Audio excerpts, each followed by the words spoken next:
So good evening, everyone. My name is Dr. Cherian Felix. I'm an ENT resident at the San Fernando General Hospital in Trinidad and Tobago.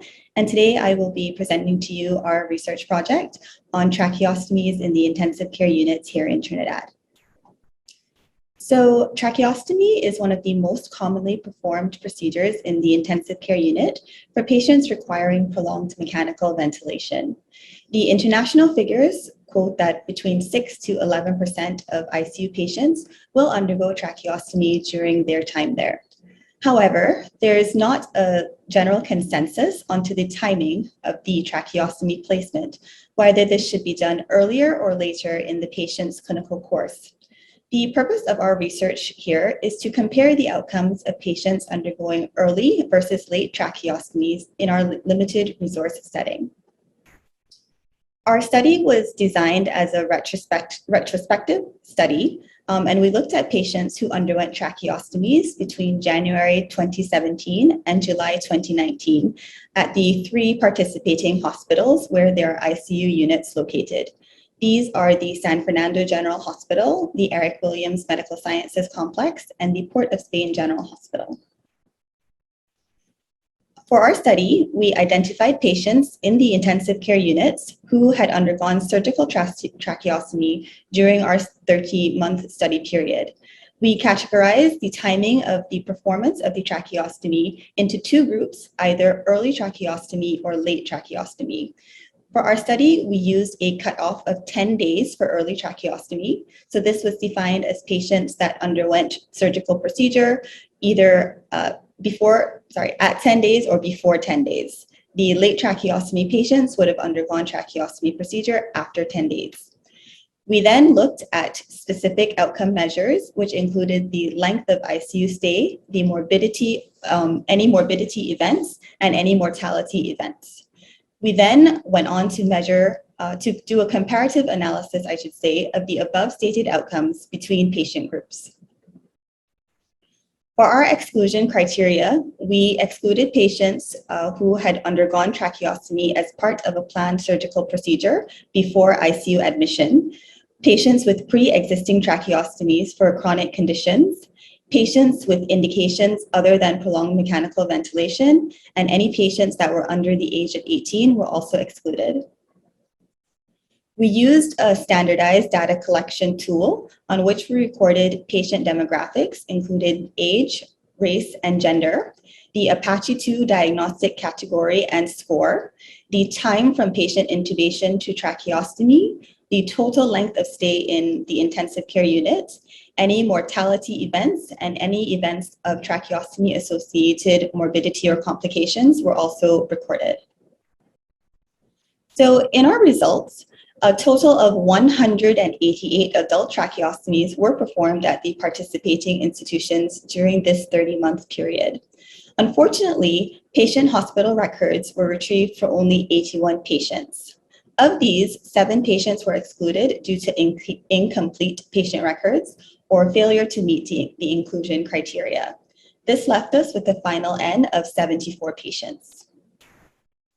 Demographically, the majority of our patients were male, 45 of the 74, and then the ethnic distribution of the study mirrored that of the general population of Trinidad, with almost equal numbers of Indo and Afro-Trinidadians, and then a small number of patients that were identified as mixed race.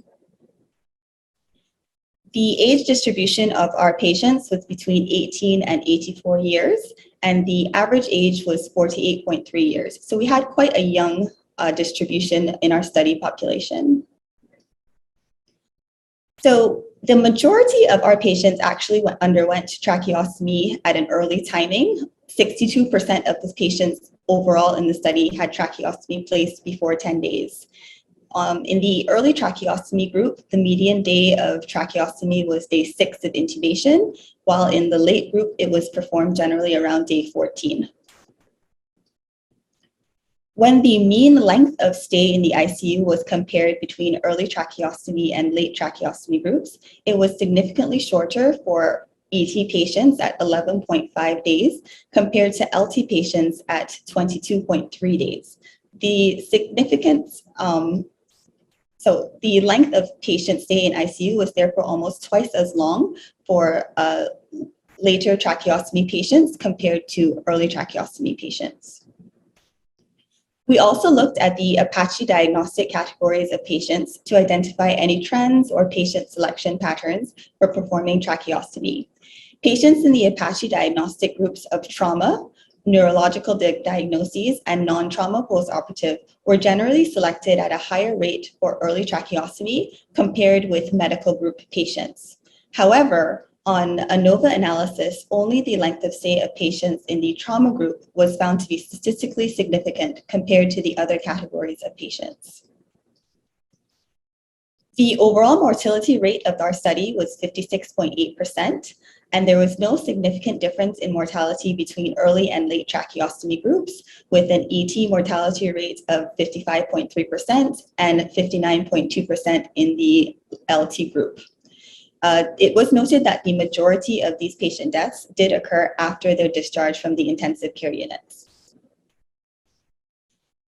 With regards to tracheostomy-associated morbidity, 21 of these 74 patients, which is about 28.4%, did have a documented tracheostomy-associated morbidity. There were 14 cases of wound infection and 7 cases of tube obstruction documented. There were no reported cases of hemorrhage, and no patients died as a result of tracheostomy-associated complications. There was no statistically detected difference in the risk of infection or tube obstruction between the early tracheostomy and late tracheostomy groups. So just to summarize our significant findings, firstly, there was a significant reduction in the length of stay in the early tracheostomy group patients compared to the late tracheostomy patients. The time between tracheostomy and ICU discharge was not different between the two groups. Therefore, this reduction in the length of stay was due primarily to the difference in the time interval before performing tracheostomy. There was also no statistical significance between the mortality and tracheostomy-associated morbidity between early and late groups.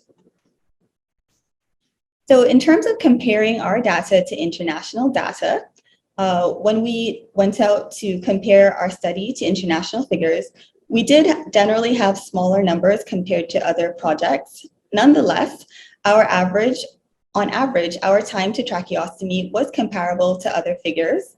In the Wilbach et al. 2014 study, early tracheostomy and late tracheostomies were performed on average of day 7 and 15 of intubation, respectively. The length of stay in the intensive care unit for patients with early tracheostomy was also similar to the TrackMan UK study. The TrackMan trial was a United Kingdom-based prospective randomized control study designed with the aim of detecting any survival benefit from early tracheostomy. However, the primary endpoint of 30-day survival failed to show any difference in outcome, morbidity, or mortality between these groups. We also noted that the rates of tracheostomy mortality and tracheostomy-associated complications was quite high in our study population compared to other figures. 56 of our patients had a mortality compared to 22 and 36% in other studies, and a morbidity rate of 28% was noted in our study compared to a range of 2 to 6% internationally. The limitations of our study, mainly the study used an observational retrospective design, and therefore it was subject to the inherent limitations of such studies, including confounding and selection bias, which may decrease generalizability of the data collected. The intended sample size also could not be achieved because of many of the paper records for patients not being able to be located at the participating institutions. Inability to reach the intended sample size may have affected statistical analysis and the ability to detect significant differences and associations within the study. This may have reduced our final precision in this study. There was also a significant difference between the sizes of the early and late tracheostomy groups, which may have resulted in skewed data. Finally, the number of study participants was small, making it difficult to detect significant differences between groups on multivariate analysis, even when these were strongly suspected. So in conclusion, the frequency of early tracheostomy is relatively high in the ICU setting, with over 60% of study population undergoing tracheostomy before 10 days of intubation. Our study was able to demonstrate a significant decrease in the length of ICU stays for patients in the early tracheostomy group.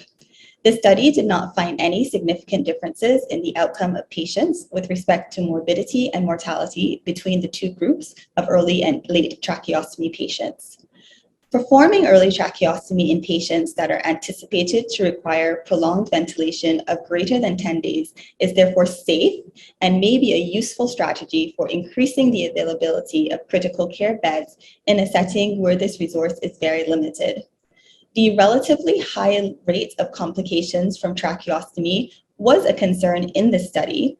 Tracheostomy care outside of the ICU may need further analysis to assess the current standard of care and to address deficiencies in the system that may contribute to the number of infections and incidents of tube obstruction seen in the study. Staff education, training, and clear protocols are very necessary to improve patient care in these areas. Thank you so much.